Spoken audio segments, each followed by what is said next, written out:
Welcome to According to Sam, folks. This is episode 293. Thank you for tuning in. Hope you guys had a good weekend. Had some sound issues, a little bit of an echo in my last podcast. Hope you're able to get over that and digest a lot of the important information that I shared in the last podcast. Sorry about those sound issues, and we won't have those issues today. I'm going to pick up where I left off in the last podcast because, again, I shared a lot of important information. This is a very important topic, and I left a lot on the table last week, and I want to get back into this today. So in the last podcast, we played the clip of Senator Chris Murphy from Connecticut, and he was on C-SPAN. He was being challenged by a caller about the fact that he and John McCain, in the middle of this protest against the democratically elected government in Ukraine in 2013, he and John McCain go over there and they publicly give the United States support to the protesters and tell them to keep protesting, that the United States has their back. And he says in that C-SPAN interview that it was violence that Yanukovych, who was the democratically elected president in Ukraine, it was violence that he committed against protesters that gave them the justification to go to Ukraine and meddle in their politics. And like I told you, they were just the face of the United States involvement in that protest. The State Department was already there. The CIA was already there.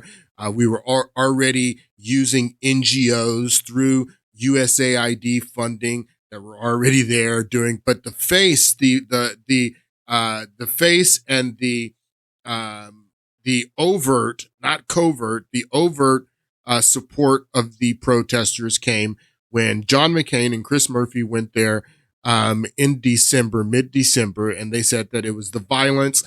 And I shared in the last podcast what that violence was. It was some rogue member of the Ukrainian police force giving an order to clear the square so they can bring in some Christmas tree. Clearly a intelligence operation, clearly an op. You can see it from a mile away, but that is what gave them, Chris Murphy and John McCain, the justification to go to Ukraine, to meddle in their politics, and to encourage the overthrow of a democratically elected president. That's what set all of this off. I found this other clip that I want to start today's podcast with, and this is Chris Murphy in March. So he and John McCain go to Ukraine in December of 2013. This is him on the Senate floor in March of 2014. This is after the coup d'etat is successful. This is after Yanukovych has fled Ukraine. This is in March, so this may be even after the Crimea referendum and Crimea being annexed, because Crimea does their referendum in early March and is annexed in March. So, but this is March 2014. This is Chris Murphy on the floor of the Senate. Madam President, I wanted to come to the floor today and talk about the ongoing crisis in Ukraine, and I'm glad to have Senator McCain on the floor today because it's really hard to describe the sensation that both he and I felt at the end of last year when we got the chance to travel to the Maidan, Independence Square in Kyiv, and speak to about 1 million people. And it was even harder to describe the sensation of hearing that group of people yelling back to you in unison, "Thank you, USA. Thank you, USA." But that was the reality that we were able to experience. And it's important to note that Senator McCain and I didn't go to the Maidan that day to advocate for President Yanukovych's removal, even though that the end of that process resulted in that fact. And in actuality, we spent 2 hours that night meeting with Yanukovych, pleading with him to reverse course on his decision to abandon plans to join the EU so that he could win back the support of the hundreds of thousands of people who had gathered on that square to support European integration and domestic political reforms. But President Yanukovych didn't listen, and instead he lost his legitimacy as a ruler when he turned his security services on his own people. So he lost legitimacy. So John McCain and we met with Yanukovych while we were there, encouraging the protesters to keep up the protesters, to force Yanukovych, the president of Ukraine, to go back into these talks with the EU and take a deal that was not favorable for his country. Take a deal that Russia was going to shut down their borders, and we weren't going to be able to trade with Russia. Russia's offering us $15 billion. Russia's offering us a better deal. But John McCain and myself from a country halfway across the world come over and we're trying to encourage the president of Ukraine to don't take the deal with Russia, to enter back into talks and take the less favorable deal with the EU. And I think about this now and how much money has been spent on this war in Ukraine. And back then in 2013, 2014, Russia, it was a $15 billion deal that Russia was giving to Ukraine to encourage them to enter into the trade agreement with Russia. $15 billion. We've given them $200 billion at a minimum, $200 billion. And that's not including what the EU has dumped into this. Like, if in hindsight, why didn't you just, beat Russia's $15 billion that they gave Yanukovych back in 2013, 2014 to encourage them and to encourage Ukraine to come into an agreement with the EU, just, bid more than Russia. But the EU wasn't able to do that. And now in hindsight, that looks like a stupid deal. Like if Russia is promising to give Ukraine $15 billion to enter in a trade agreement with them, I mean, in hindsight, now it would have made more sense for the EU just to offer $30 billion. That's a deal compared to what we've spent at this point. But I want you to notice another thing that Chris Murphy does here, and he lies his butt off when he says that, here, take a listen. European integration and domestic political reforms. But President Yanukovych didn't listen, and instead he lost his legitimacy as a ruler when he turned his security services on his own people. So, first of all, he's not a ruler. He was democratically elected, but he says that he lost his legitimacy as a ruler when he turned his security forces against his own people. So what I want you to notice what he's doing. I told you there was 2 incidents of violence. The first incident of violence is the one that we looked at last week that happened in November or November 30th when they said they wanted to bring in the Christmas tree and someone gave the order. President Yanukovych says, we didn't give the order. His security chief says that we didn't give the order. Someone gave the order for the police to come in with truncheons and to beat protesters so they can bring in the Christmas tree. Clearly an op. But I told you there was another incident of violence that happens later in February where some provocateur, some agitator, starts shooting at both sides of the protest. They're shooting at Yanukovych and his security forces, and then also shooting at the protesters. And this makes the two sides start shooting at each other. That happens in February, and in that incident, people are killed, and that's what he's talking about. No one's killed in November when he said that was the impetus that gave the justification for he and John McCain to go and meddle in their politics. Nobody was killed in November. They were just beaten with the truncheons. But in February, when the shooting starts, that's when people are killed. And he's conflating the two here on the Senate floor. I want you to pay attention to this. Support European integration and domestic political reforms. But President Yanukovych didn't listen, and instead he lost his legitimacy as a ruler when he turned his security services on his own people, resulting in the murder of over 100 Ukrainians who simply wanted to compel their leader to follow the wishes of the Ukrainian people. So the 100 people that he's talking about, that happens in February. That doesn't happen in November. when you guys were already there meddling in November before people were killed and saying that Yanukovych lost his legitimacy. Yanukovych was no more responsible for the shooting and the people being killed in February than he was for the people being beaten in November. It was all an op. It was all an intelligence operation. And now the country's in a mess. I want you to take a listen to this clip. This is what's going on in Ukraine right now. Now, to Ukraine, the country says that its energy and gas infrastructure has again come under widespread air attack from Russia, involving at least 67 missiles and 194 drones. The energy minister said that Russia was trying to harm the civilian population by targeting energy production. Officials in Odessa and Kharkiv say that waves of attacks left infrastructure damaged and homes on fire. So Russia, now that Donald Trump has paused military aid to Ukraine, and we're no longer giving them intelligence assistance, Russia has upped their attacks on Ukraine, and they asked Trump about it, and he says, "Yeah, Russia's doing what I would do." They're showing that they have the force to cripple Ukraine if they want to, without our support. Donald Trump is actually showing Ukraine and Zelensky that you don't have any cards, that you need us.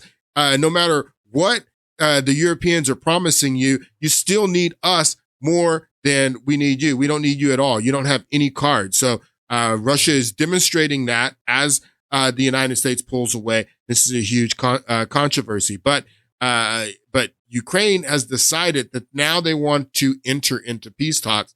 So they're meeting in Saudi Arabia with members from the Trump administration this week. And just like a few weeks ago, members from the Trump State Department administration met with Russia in Saudi Arabia, and they heard what Russia wants. Now they're bringing Ukraine in alone and Russia's not going to be there. They're going to talk to Ukraine and find out what Ukraine wants. This is called diplomacy. Several injuries have been reported in Kharkiv and elsewhere. The military administration in Ukraine's eastern region of Donetsk say that Russian glide bombs injured 7 people, including 2 children. Kyiv says that for the first time, Ukraine has used French Mirage jets to repel a Russian attack. While these latest attacks come as Ukraine's President Volodymyr Zelensky says that he will travel to Saudi Arabia next week, where Ukrainian and US officials are due to discuss an initial ceasefire with Russia. Mr. Zelensky, who won't attend those discussions, said that Kyiv was working constructively for a fast and lasting peace. So they're calling this the Saudi summit. Here's another clip about it. Zelensky has since apologized for the Oval Office meeting. That was the big controversy too. Will he apologize? Does he need to apologize? He has apologized. Details. American and Ukrainian officials are planning to meet next week in Saudi Arabia to discuss ceasefire efforts in the war with Russia. The news comes as the two sides work to repair their relationship after last week's Oval Office blow-up between Presidents Trump and Zelensky. The U.S. Special Envoy noted today that Zelensky has apologized for the debacle. So Zelensky's apologized. Zelensky's singing a totally different tune because he let those idiots from the Senate and the Europeans put batteries in his back, and he went in hot and confrontational with the president of the United States, and the president's cut off aid to Ukraine. He is no longer sharing intelligence with Ukraine, and Russia is pounding them. So now they are, Ukraine's ready to enter into peace talks. He had first said when he was here in the United States that we will never do a ceasefire. We'll never do a ceasefire. Now he's ready to do a ceasefire, and they're calling it the Saudi summit. Ukraine, U.S. to hold talks on Russia and Ukraine war in Saudi Arabia next week. Now, why is this happening in Saudi Arabia and not in the UN Security Council, like we talked about at the end of last podcast? The UN is set up to be a peacekeeping force. The UN, it was designed specifically for situations like this, to hash out peaceful settlements to wars. And This is happening in Saudi Arabia. Now, you remember in the was a few podcasts ago, we talked about Joe Biden's policy not to have any diplomacy with Russia. During Joe Biden's 4 years, there was zero talking to Russia, zero diplomacy with Russia. And that's the point. Everybody started harping on J.D. Vance because they said J.D. Vance, injected himself into the meeting in the Oval Office, which J.D. Vance didn't do anything but address the media. If going back to this Oval Office interview or Oval Office press conference, if you go back and you watch the whole press conference, and at first I was going to take you through it and stop it and explain what went on in the Oval Office, but I'm just going to explain without showing it to you. And if you want to go back and watch it with the insights that I'm going to give you, this is exactly what happens. Donald Trump is sitting there for 30 minutes talking to Zelensky, and the press is asking questions. And the press is challenging Donald Trump on how can you trust Russia? How can you? And they ask him over and over again, how can you trust Russia? Are you moving closer to Vladimir Putin? And Donald Trump is defending himself. And then J.D. Vance, he steps in to defend Donald Trump. And what he says is, look, Joe Biden had 4 years where he was pumping his chest, and he had a policy where he's not going to have diplomacy with Russia. And this is J.D. Vance saying, and that was Joe Biden's policy. No diplomacy. We're going to try to isolate Russia. He was explaining Donald Trump's position to the press and saying, look, Donald Trump has a new policy that he is going to enter into talks with Russia. He is going to open up diplomacy with Russia. And that's new from what Joe Biden did. So J.D. Vance says that he doesn't say anything about Zelensky. He's not even addressing Zelensky. He's addressing the press and saying, look, because the press had been challenging Donald Trump for 30 minutes. The press is challenging Donald Trump. How can you trust Putin? How can you do this? So J.D. Vance is defending Donald Trump, addressing the press, not even talking to Zelensky, saying, look, we're going to have a policy of diplomacy. It's going to be different than Joe Biden's policy of no diplomacy and isolationism, or trying to isolate Russia, which was a failed policy. He couldn't even isolate them from Europe. Europe's still buying gas and oil from them. You couldn't even isolate them from Europe. So it was a failed policy trying to isolate Russia. J.D. Vance says, look, we're going to have a new policy. It's going to be a policy of diplomacy. And then Zelensky, he's the one who addresses J.D. J.D. wasn't even talking to Zelensky. J.D. wasn't even addressing it. Zelensky's the one who said, J.D., can I ask you, what kind of diplomacy are you talking about? He's the one. And then J.D. said, look, I wasn't even basically saying, look, I wasn't even talking to you, Zelensky. I was talking to the press, and I was defending the president, saying we're going to have a new policy of diplomacy.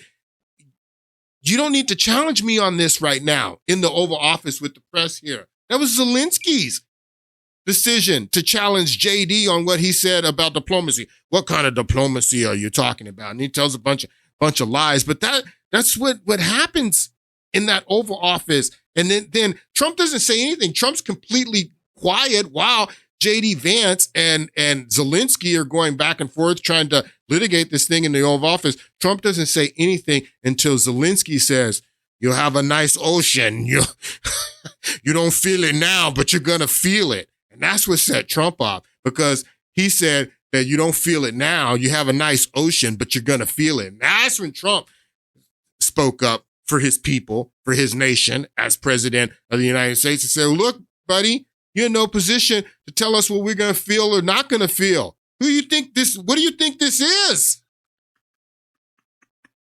That's what happened there. So now, after Trump has shown Zelensky, look, you're listening to the wrong people by listening to your European friends over there. You were listening to the wrong people when you came and met with members of the Senate, when you met with Chris Murphy and Amy Klobuchar and all of them that put batteries in your back. You were listening to the wrong people.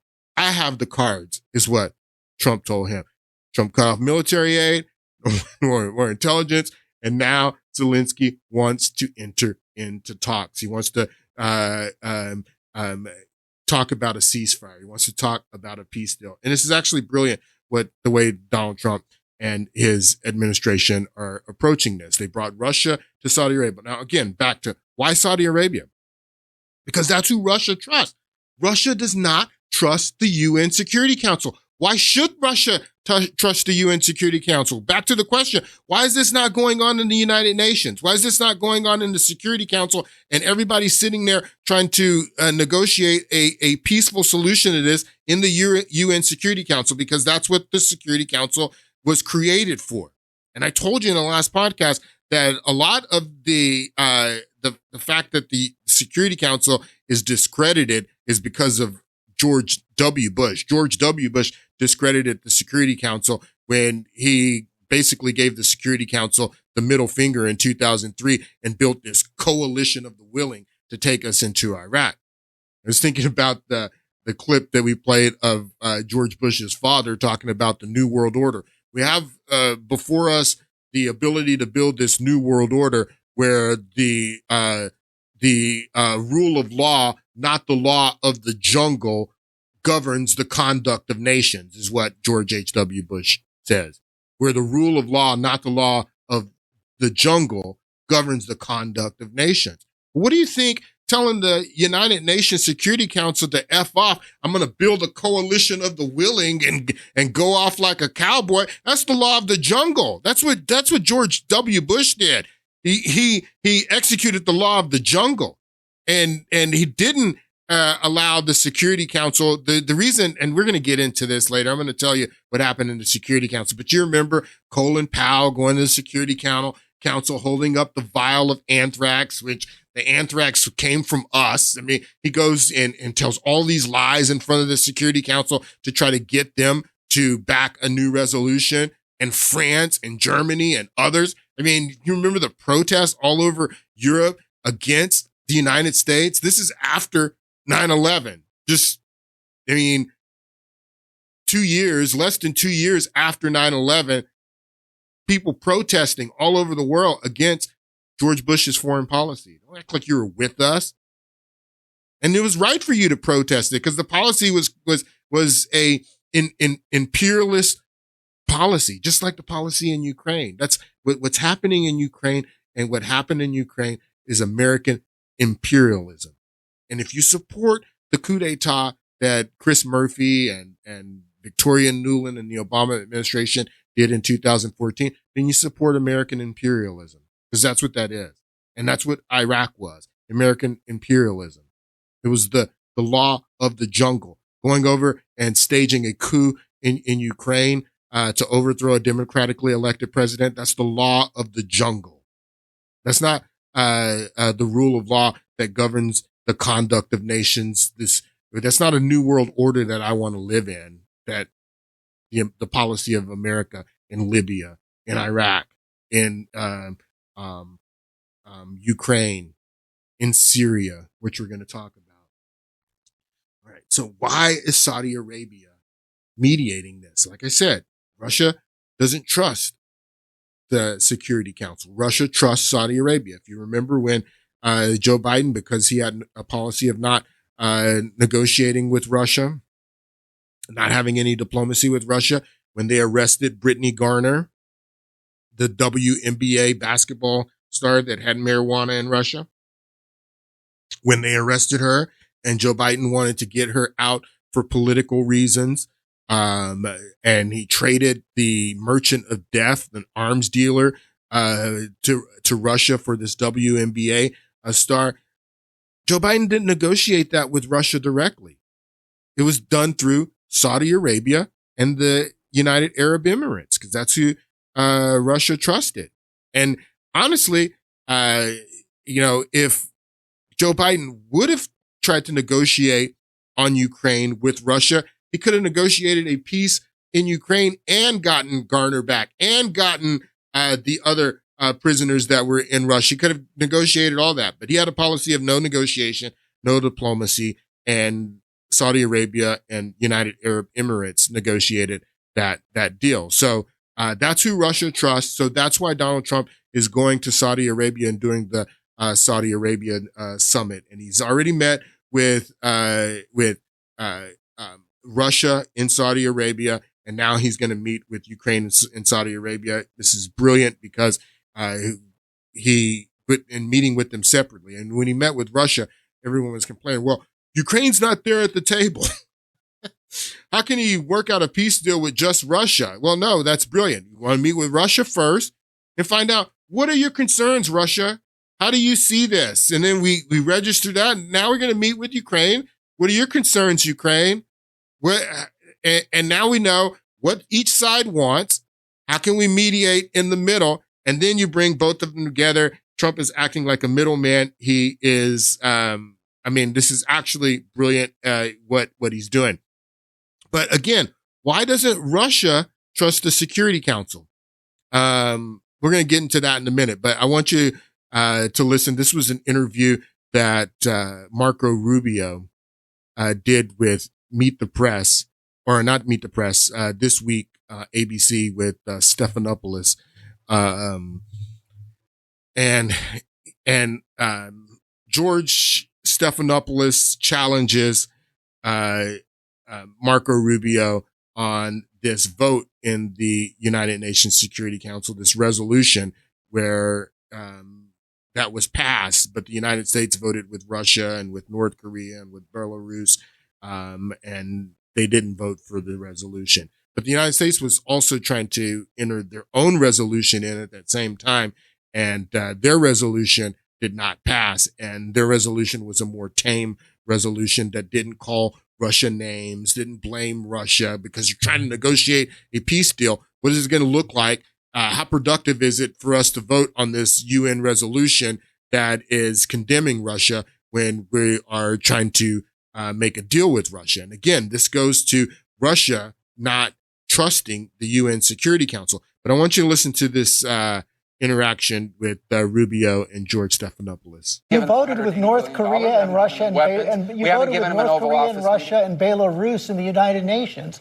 and against our Western allies. No, let me tell you. All right. So do you know what the United Nations resolution was? So he's talking the resolution that Rubio is making reference to here is the resolution that the United States entered that didn't pass. That not the one that he voted on with that the United States voted on with Russia and Belarus. He's the resolution that Rubio is going to explain here that the United States tried to pass that failed in the Security Council. This is what it was. Our Western allies. No, let me tell you. All right. So do you know what the United Nations resolution was? I'll tell you if you want to hear what it was. It basically said this has been a horrible war. It's time for it to end. The job of the UN is to bring about peace in the world. I thought that's what the UN was created to do, to stop wars and to prevent them. And that's what the resolution did. Was it antagonistic towards the Russians? No.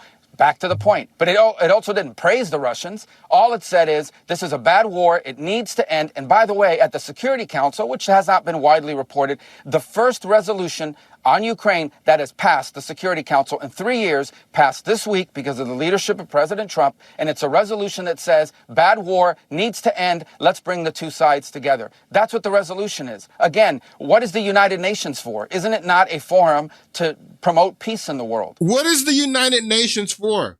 If the United Nations is not a forum to promote peace, if the United Nations is not a organization that is devoted to peace, what is the good of the United Nations? Why does the United Nations?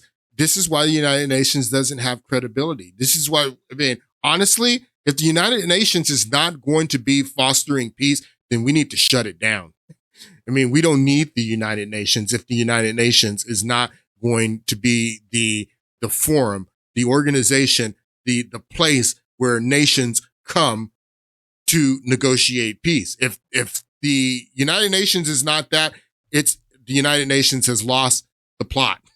United Nations needs to be disbanded.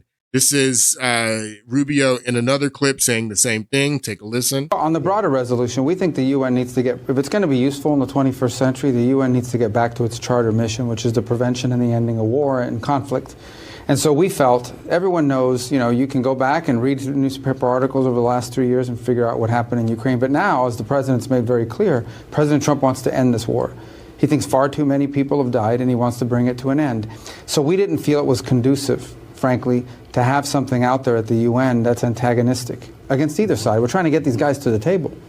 And unfortunately, Ukraine didn't agree. They wanted to move forward on theirs. We then went to the Security Council with our compromise, which I think is a very fair language, and it basically says war is a terrible thing. I mean, I'm paraphrasing and I'm being simplistic, but it says war is a terrible thing. Way too many people have died. This war needs to end in a way that's enduring. In essence, echoing President Trump's view of what this conflict needs to be, and reminding the United Nations that the purpose of the United Nations was the prevention of war and the ending of conflicts, not making it harder to end conflict. Yes, so the United Nations has lost the plot. The United Nations is not a peacekeeping organization anymore. And it has no credibility. Again, George W. Bush started this, but there's other reasons that the United Nations has no credibility. Not only what George Bush did in 2003, there's other reasons that Russia does not trust the United Nations. And how can Russia trust the United Nations? How can Russia trust the United Nations? You remember the phone call? We talked about it just a few podcasts ago. The leaked phone call that Victoria Nuland from Obama's State Department is having with the ambassador to Ukraine, Jeffrey Pyatt, from Obama's State Department. And this conversation was not meant for public consumption. They thought that they were having a private conversation, and they're talking about the new government after the coup d'etat, who should go into the new government. Like I told you in the last podcast, she says in this phone call that I want Arseniy Yatsenyuk to be the new prime minister. And guess who becomes the new prime minister? Arseniy Yatsenyuk. But in this phone conversation, she tells Jeffrey Pyatt, now we believe that Russia they're the ones that recorded this conversation and made it public, but this is a private conversation. They didn't know that it was public. And the Russians know this. They hear what's going on in this conversation. This is why Russia doesn't trust the UN, because Victoria Nuland is boasting how the UN is not a middleman. The UN is not a fair council to negotiating peace. The UN has picked sides.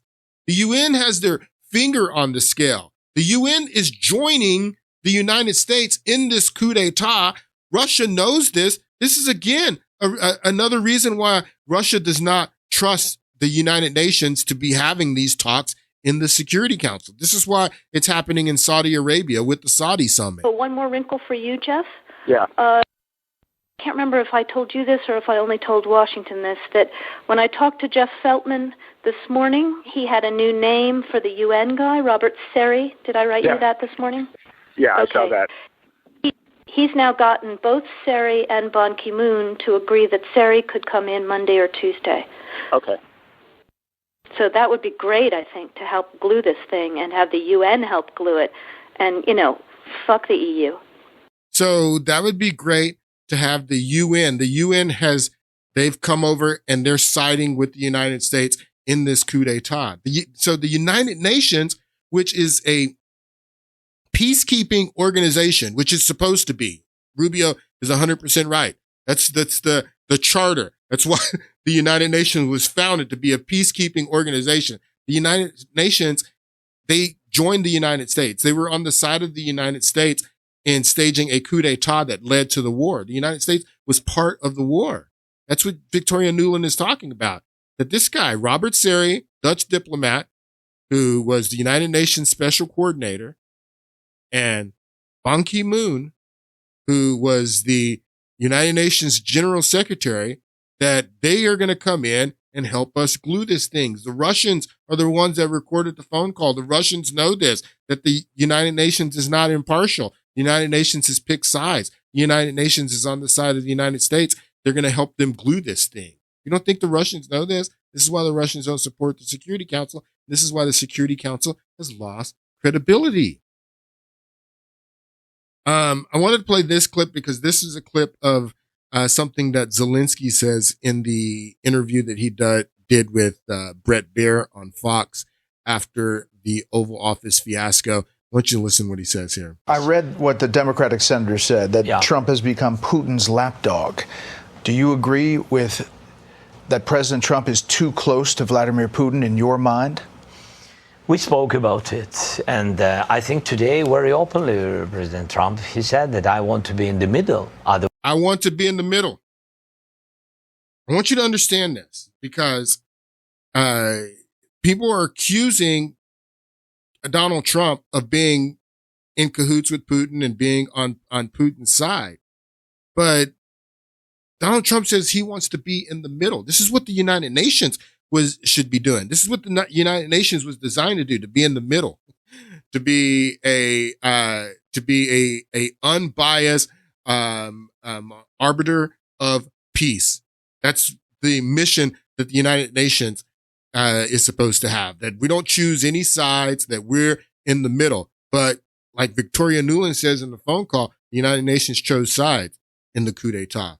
That we got Robert Seri, we got Ban Ki-moon, and they're going to help us glue the thing. So there's no middleman to act as a mediator to both sides, because that's the United Nations job. And if the United Nations is not going to do that, who's going to do that? So Brett Baier asked him, he says, do you feel like Donald Trump is getting too close to Putin? And he said, we talked about it. And Donald Trump says he wants to be in the middle. Putin's lapdog. Do you agree with that President Trump is too close to Vladimir Putin in your mind? We spoke about it, and I think today, very openly, President Trump, he said that I want to be in the middle. Otherwise, I will not put these guys at the table. And is he right? I want to be very honest, I want really him to be more at our side. You see what he says? Do you see what Zelensky is saying? Now, Joe Biden was more on your side. Obama was more on your side. But just because Donald Trump is moving from more on his side to the middle to be a mediator between both sides, they say Donald Trump is moving towards Russia. Just because he's moving to the middle, he's trying to be a mediator. And Zelensky says that I want him to be on my side.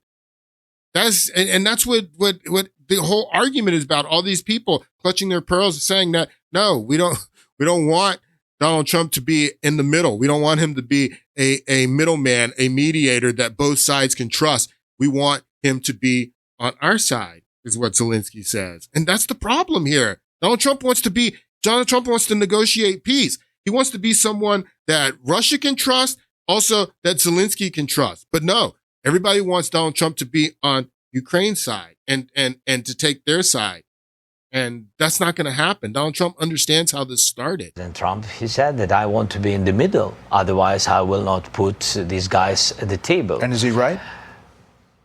I want to be very honest, I want really him to be more at our side.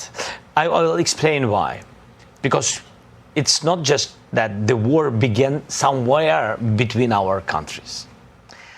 The war began when Russia brought this war to our country. No, they're not right. That's not right. That's not right. That's not when the war began. And you guys telling this narrative that the war began when Russia brought this war to your country. No, this war began with this guy and the Obama administration. When the Obama administration brought their meddling into your country, that's when the war began. So, and Trump knows this. So no, the war did not begin when Russia rolled their tanks over the border. It started in the Obama administration. And this is another thing that I brought up at the end of the last podcast about the Russian reset.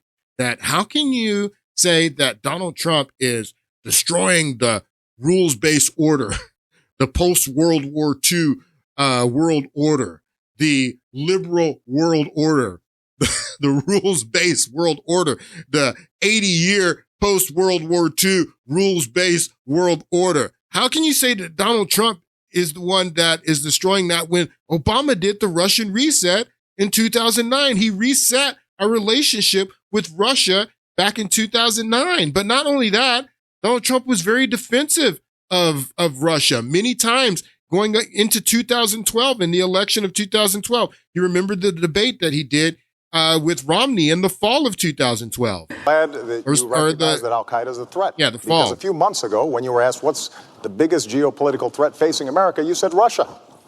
Not Al-Qaeda, you said Russia.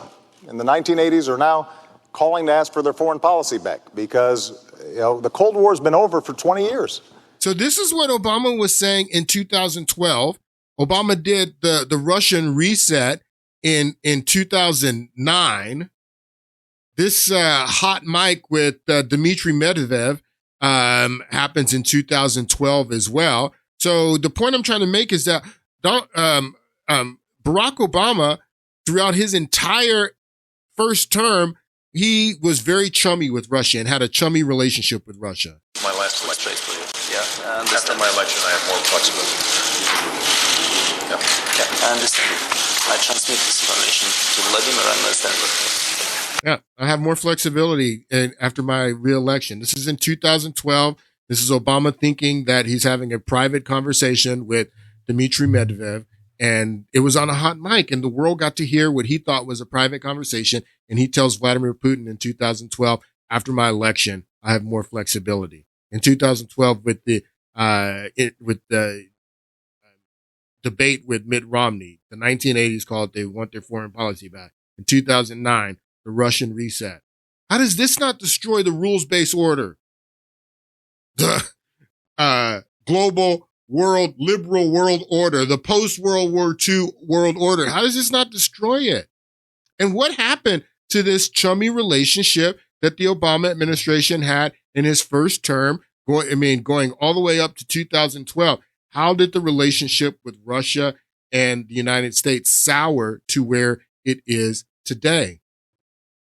And that starts in 2012, but it intensifies the following year in 2013. And then Euromaidan starts at the end of 2013. The end of 2013 is when Chris Murphy and John McCain show up, and they go from this chummy relationship in 2012 to a very adversarial relationship in 2013.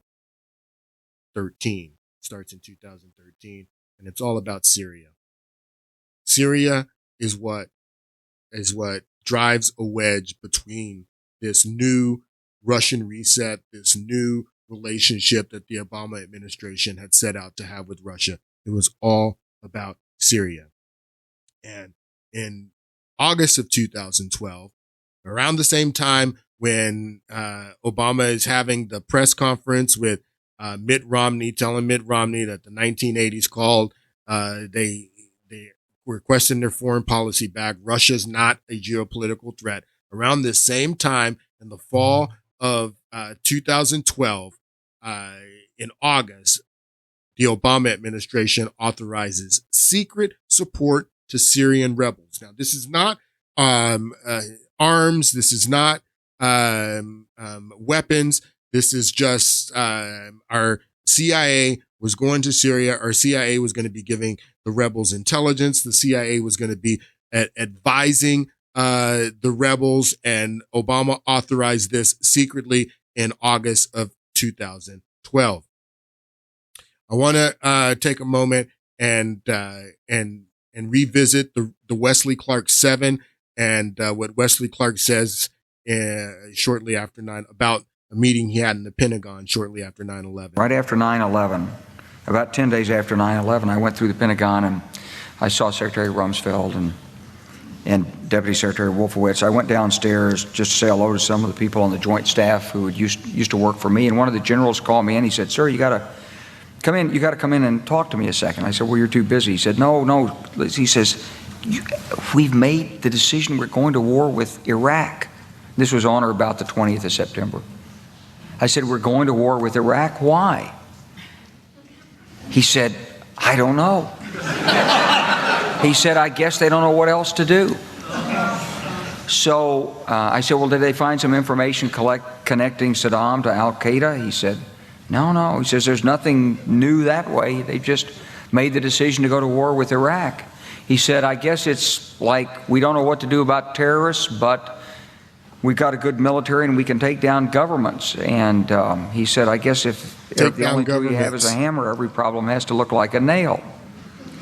So I came back to see him a few weeks later, and by that time we were bombing in Afghanistan. I said, are we still going to war with Iraq? And he said, oh, it's worse than that.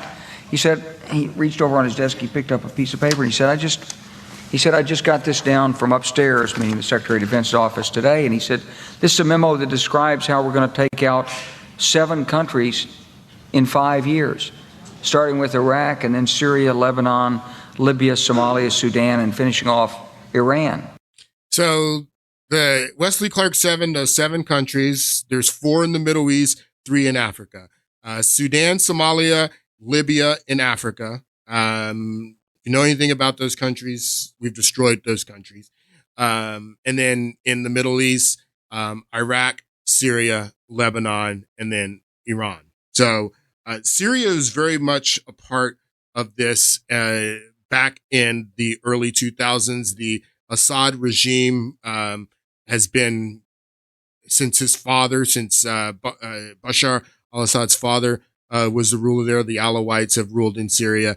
And the mission of the United States, even though he says 5 years here, he puts Syria on the map as one of the targets of the United States. And it was very much a target in the administration that preceded the Bush administration that he's talking about here in 2001, in the Obama administration. The removal of the Assad, the Alawite regime from power in Syria was a mission of the Obama administration as well.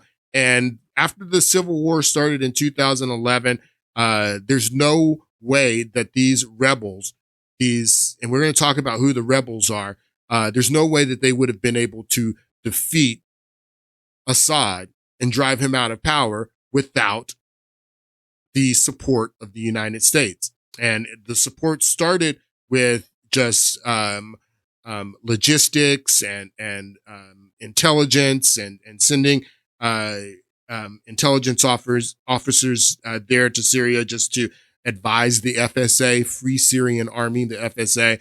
But the support increased going into 2013, and then Obama decided that he was going to give them military support arms.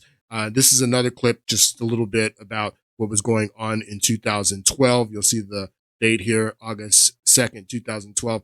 This is a report about Obama secretly giving Syria intelligence support and stuff like that. Take a listen. And overseas, we continue to follow this fighting in Syria. The rebels way outgunned and up against seemingly impossible odds as they fight the regime and fight their way across the countryside.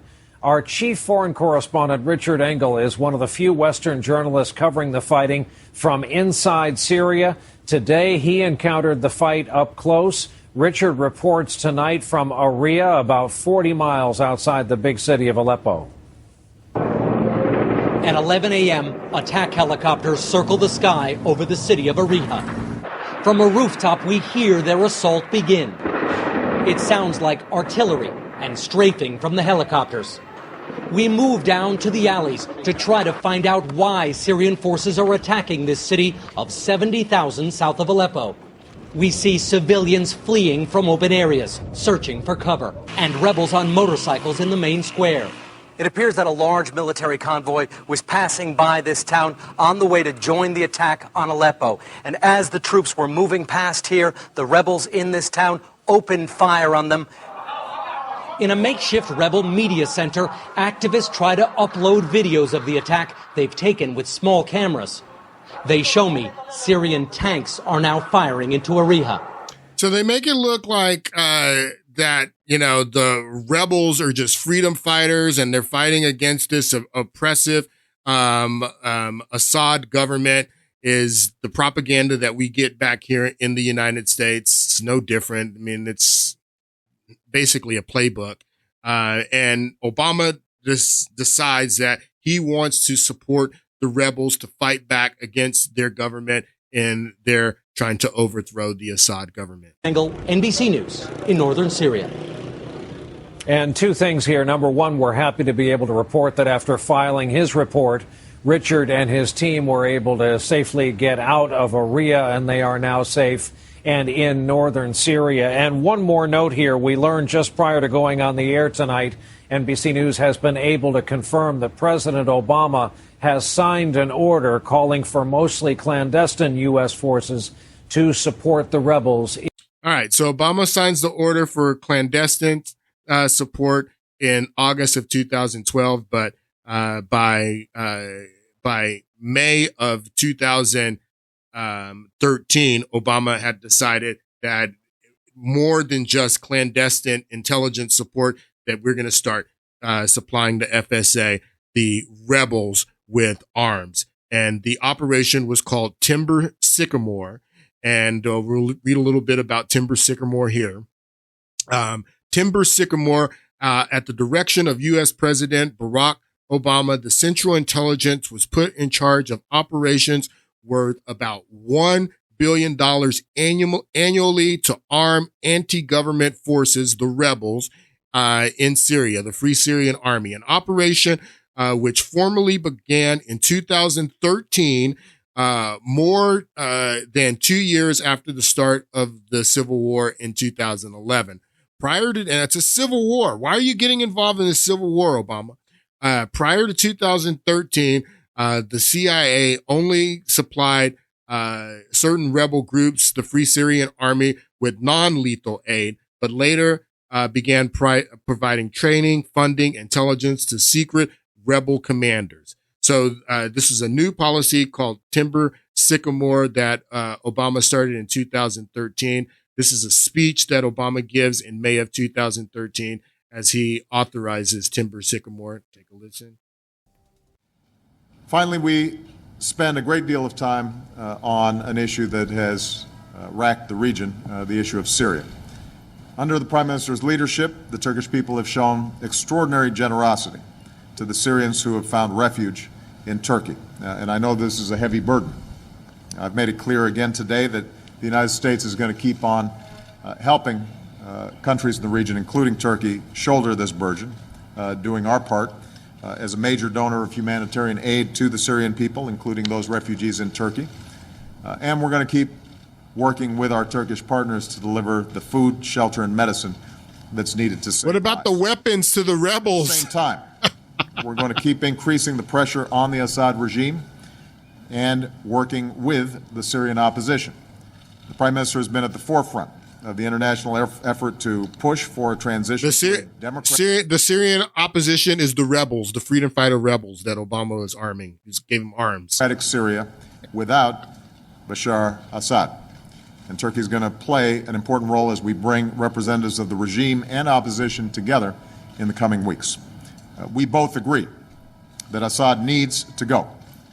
He needs to transfer power to a transitional body. That is the only way that we're going to resolve this crisis. Assad needs to go. This is the policy of the Obama administration. This is the policy of the United States.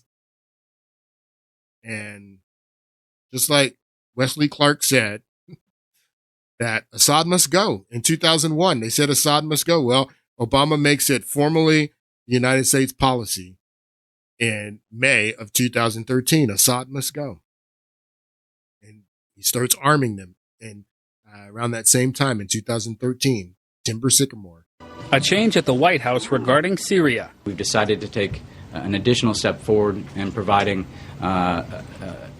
dramatically increased assistance. President Obama's Deputy National Security Advisor Ben Rhodes says the president authorized lethal aid to Syrian rebels. This after conclusive evidence the Syrian regime used chemical weapons on its people. The decision has buoyed opposition fighters who've been outgunned and outmanned against regime forces backed by Iran and Hezbollah. Analysts say. So it was always, and that was the other thing too. They were always accusing Assad of using chemical weapons, that this is our justification for getting involved is because Assad's using chemical weapons.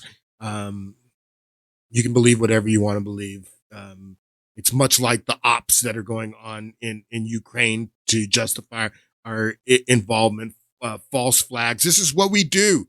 This is what we do. Say rebels will need major firepower. It's a good step, but what the Syrian rebels need in order to push back the Assad regime's forces are anti-aircraft weapons and anti-tank weapons. The administration isn't getting specific on what kind of weapons or equipment the U.S. will provide. We're just not. So they're not getting specific about the kind of weapons, or where the weapons are going to come from that you're going to provide. What kind of weapons you're going to provide? Or equipment the U.S. will provide. We're just not going to be able to get into that level of detail about the type of assistance that we provide. It's just going to be weapons, lethal weapons. Stepped up assistance. Administration officials say a peaceful resolution is still the goal.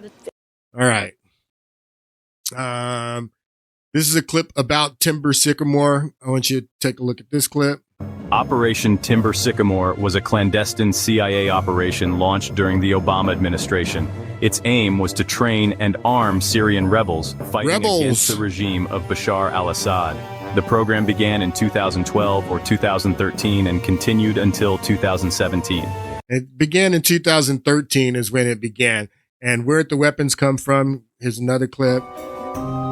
Operation Timber Sycamore was a complex logistical undertaking that involved the CIA working with a network of partners to funnel weapons and supplies to Syrian rebels. The agency procured weapons from various sources, including Eastern Europe. The agency procured weapons from various sources. From various sources. And that's what you got to understand, people, what was going on in Benghazi. Benghazi happened in 2012. People were saying that Stinger missiles from Libya, because they do the Libya coup d'etat in 2012, that some of those weapons went over to the Syrian rebels. CIA working with a network of partners to funnel weapons and supplies to Syrian rebels. The agency procured weapons from various sources, including Eastern Europe and the former Soviet Union. These weapons were then shipped to countries bordering Syria, such as Turkey and Jordan. Once the weapons arrived in these countries, they were distributed to rebel groups through a network of intermediaries. The CIA also provided training to rebel fighters on how to use the weapons they were receiving. This training was often conducted in secret camps located in neighboring countries. All right, so that was Obama's involvement in Syria, and this is why the relationship, the reset relationship that Obama did in 2009 with Russia, this is why the relationship with Russia begins to break down in 2013 because of our involvement in Syria. We decided to back the rebels, to arm the rebels, the Free Syrian Army, the Sunnis. We chose the side of the Sunnis, and Russia backed the Alawite government, the Assad regime. The Alawites are Shia. The Russians backed the Shia. So that's in essence what began to drive this wedge and make this rift between the United States and Russia after the Russian reset in 2009, after Obama promises Putin more flexibility after his reelection on the hot mic, after Obama says that the 1980s call and they want their foreign policy back. This wedge starts to be driven between the two nations the following year because of the Obama administration supporting the Sunni rebels and the Assad government supporting Assad, the Alawite. And these weapons that Obama gave to the FSA, the rebels, the Free Syrian Army, those weapons helped create ISIS. Those weapons went to Al-Qaeda. Those weapons went to Al-Nusra Front. And while the United States was doing this mission, Timber Sycamore, to bring these weapons into the Syrian army, the Russians are watching all of this. The Russians know exactly what's going on the ground there. And they're going back to the UN Security Council because David Cameron, who was the prime minister of England at that time, and Obama, they were trying to get UN resolutions against Syria so they could launch an operation through the UN Security Council to go and forcefully remove Assad. And Russia knew that the Obama administration was arming terrorists, and they would come to the Security Council and they would show the evidence and they would say, look, the Obama administration is arming terrorists. And the Russia knew exactly what was going on and what the Obama administration was doing, how ISIS got weapons from the U.S. and used them to take over Iraq and Syria. These are the rebels that Obama was funding. How America armed terrorists in Syria. These are the rebels that Obama was funding. Amnesty report. ISIS armed with U.S. weapons. Obama armed ISIS. Obama armed Al-Qaeda. Obama armed al-Nusra Front. These are Sunni terrorists. And he used these terrorists to overthrow the Assad regime. So all this starts in 2013, but it really comes to a head at the end of the summer in 2013, in August, when there's a major chemical attack in Ghouta. And the Ghouta chemical attack is what made the Obama administration really step up their efforts and their support of the Syrian rebels to overthrow Assad. Just read a little bit of this. The Ghouta chemical attack was a chemical attack carried out by the forces of Syrian President Bashar al-Assad. Although Bashar al-Assad, to this day, he says that this wasn't us, that he takes no credibility for this chemical attacks. He says that this was the opposition staging this chemical attack and making it look like me. That it was an op, is what Assad says. So he takes no credit. He says, just like Yanukovych, who showed in the last podcast, when they go into the square there in Maidan and start beating people up to bring in the Christmas tree, Yanukovych says that wasn't me. He takes no credibility for it. It was an op. That's what Assad says about this chemical attack. So the Ghouta chemical attack was a chemical attack carried out by Syrian forces of Bashar al-Assad in the early hours of August 21st, 2013. So this is the chemical attack that really stepped up the Obama administration's efforts to get a UN resolution. This is David Cameron. No UN action on Syria amid attacks. And then you come down here and you read why no UN resolution. The Security Council did not act to draft a resolution submitted by the British to condemn Syria for gassing hundreds of civilian, authorize necessary measures to protect civilians. Such wording could open the door for UN approval of military action against Syria, a move Security Council member Russia threatened to block. Now, if you guys don't know how so the United Nations, you have the General Assembly, and then you have the Security Council. You guys, the way the Security Council works is that there's 5 permanent nation members, but then you have nations that change in given sessions. So every given session, you have new nations that are involved in the Security Council, and then you have a new nation that presides over the Security Council every month. Those nations change, but the 5 permanent members, they stay in the Security Council. They don't change. Those 5 permanent members are Russia, China, France, England, and the United States, the countries with the largest nuclear arsenals. And those 5 countries, those permanent members, have veto power. They can veto any resolution in the Security Council. So David Cameron and Obama were going to the Security Council trying to get resolutions on Syria, but Russia, because they are one of the 5 permanent members, and frankly, and China and Russia were joining together, and they were threatening to veto any of these resolutions in the Security Council. Because again, Russia doesn't trust the Security Council. And back then, this was before what went on in Ukraine. I mean, he was still Russians were coming. They were still trying to present evidence showing that Obama was arming terrorists and giving weapons to terrorists. But the Security Council, the fact that Russia was a permanent member of the Security Council and had the ability to veto any resolution on Syria, that was a roadblock to Obama's policy of Assad has to go. Russia was backing the Shia, and Obama was backing the Sunni rebels. This is a speech that Obama gave this is in September of 2013. After careful deliberation, I have decided that the United States should take military action against Syrian regime targets. This would not be an open-ended intervention. We would not put boots on the ground. Instead, our action would be designed to be limited in duration and scope. But I'm confident we can hold the Assad regime accountable for their use of chemical weapons, deter this kind of behavior, and degrade their capacity to carry it out. All right, so running out of time. I had much more to share with you guys here, but I just want to bring you up to date with what's going on in Syria right now, because Assad is gone. The objective of the United States under the Obama administration that Assad must go has it's been successful. Assad's gone. He's gone. And the rebels that Obama was supporting and arming, they're in charge now in Syria. And what's going on in Syria? This is the same thing that happened when Obama went into Libya and killed Muammar Gaddafi. Libya descended into chaos. And that's exactly what's happening in Syria now that Obama's friends, the rebels, are in charge.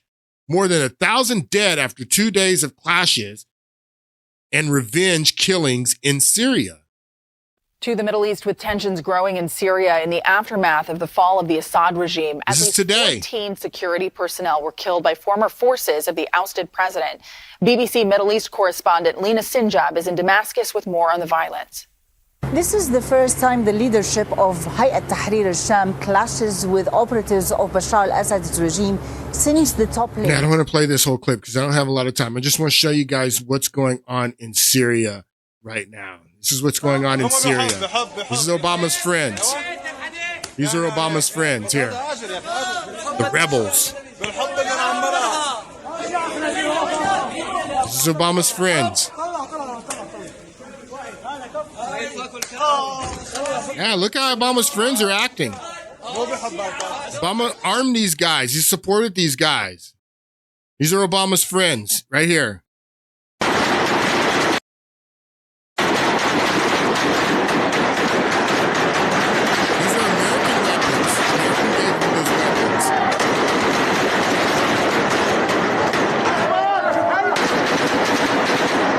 Obama's friends.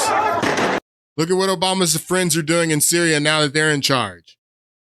Now that the Sunni are in charge, look at Obama's friends. Bismillah, Allahu Akbar. أبطال لواء 103 رئيس سلطان سليمان شاه دحر فلول النظام البائد.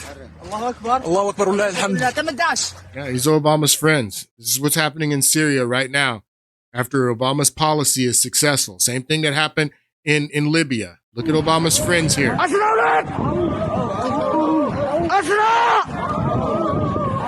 Where's the UN?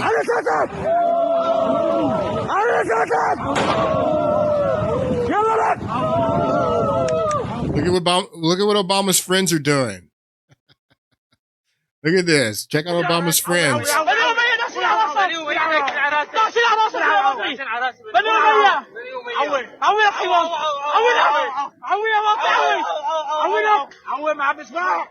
Obama's friends. Obama sent them weapons. Obama, he supported these people, these freedom fighters. This is what's going on in Syria.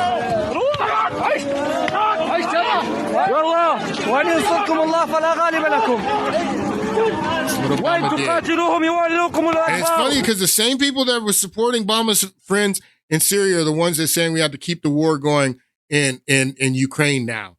That we have to keep up the fight in Ukraine for freedom and democracy. The same people that supported the rebels in Syria, these people and what's going on in Syria, they're the ones that are saying that we need to keep up the fight in Ukraine. This is the last clip I'll play. This is a clip of what President Trump said about Syria back then when Obama was arming his friends. Take a listen. So I've watched Assad, and I've watched a little bit on the other side. The problem is the other side of Assad, we have no idea who they are. They're terrorists. They're racist. I'm saying, are we better off with Assad? We have no idea who these people are. We give them weapons, we give them ammunition, we give them everything. Aaron, we have no idea who, I mean, maybe it's worse than Assad. So what are we doing? Why are we involved? We have to get rid of ISIS, very importantly. But I look at Assad, and Assad, to me, looks better than the other side. And, you know, this has happened before. We back a certain side, and that side turns out to be a total catastrophe. Russia likes Assad seemingly a lot. Let them worry about ISIS. Let them fight it out. Wow. Well, Trump was right. Again. Thank you guys for joining me today. I hope you guys have a great week, and I'll see you guys on Friday.